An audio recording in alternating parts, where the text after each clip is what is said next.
Hi, I'm Vasundhara Rajagopal. Today I'm going to be making vada pav.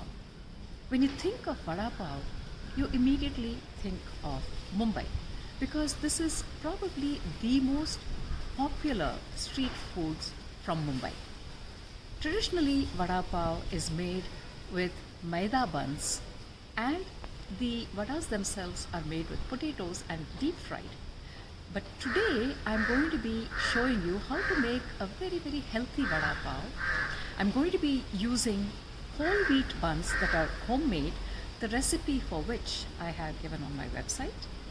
The vadas themselves will be made with lots and lots of vegetables, and most importantly, the vadas will not be deep fried. I will be steaming the vadas, and I will also give an option of shallow frying or pan frying the vadas. So let us see how this is done.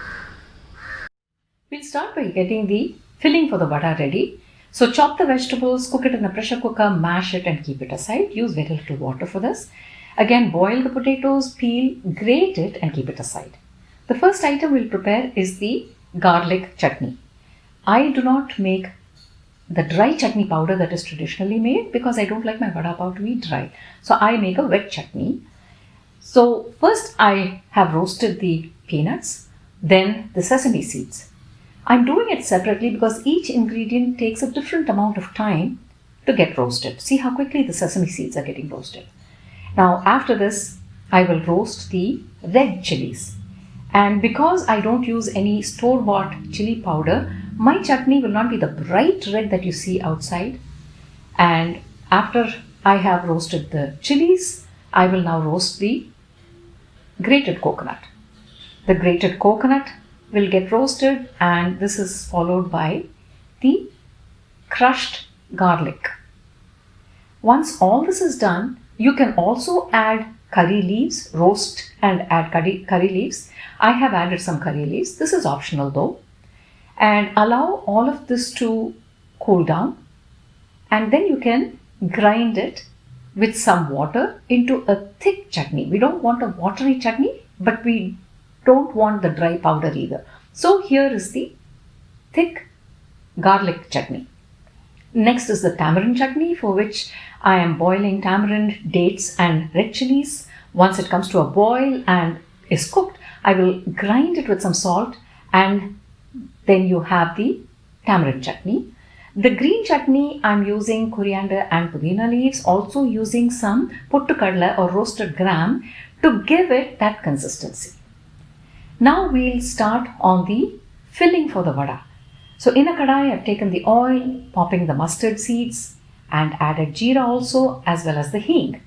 Now once the mustard seeds have popped, then I will be adding the chopped onions, ginger and green chilies.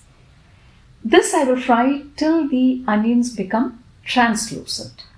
Once this is done, I will add the curry leaves. This is again optional. You can add the curry leaves if you so desire.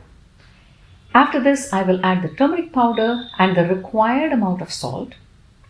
Mix it all together and then add the mashed vegetables that we had prepared earlier. This will be a little watery, and that is why I use a little bit of potatoes to thicken this so that we can make the vada balls easily. So after adding the potatoes also, mix it well, and when it has cooled down, make the vada balls and keep it ready for making into the vadas. Now for making the vadas themselves, you have to take the basin, add the salt and the chili powder, as well as a little bit of baking soda. Now the important thing here is to make this into a thick paste. Normally for bhaji and bonda, it is a little thinner than what we will be making now. The reason is the vadas are not deep fried, they are steamed. So this has to coat it very well and thick.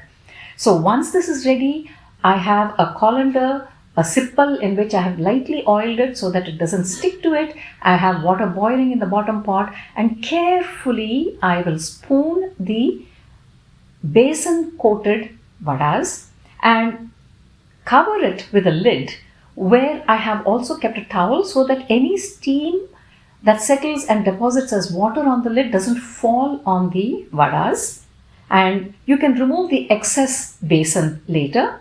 Now, I use only the steamed vadas in the vada pav, but you can pan fry it with very little oil, and then you have the same look that you get outside. Now it is time to put together your vada pav. Take the vada bun, split it into two. One side you can put the coriander chutney, the other side put the tamarind chutney, put the pav in the middle, put the garlic chutney on top of the pav, and enjoy this healthy vada pav. Do try it out and do subscribe to my channel.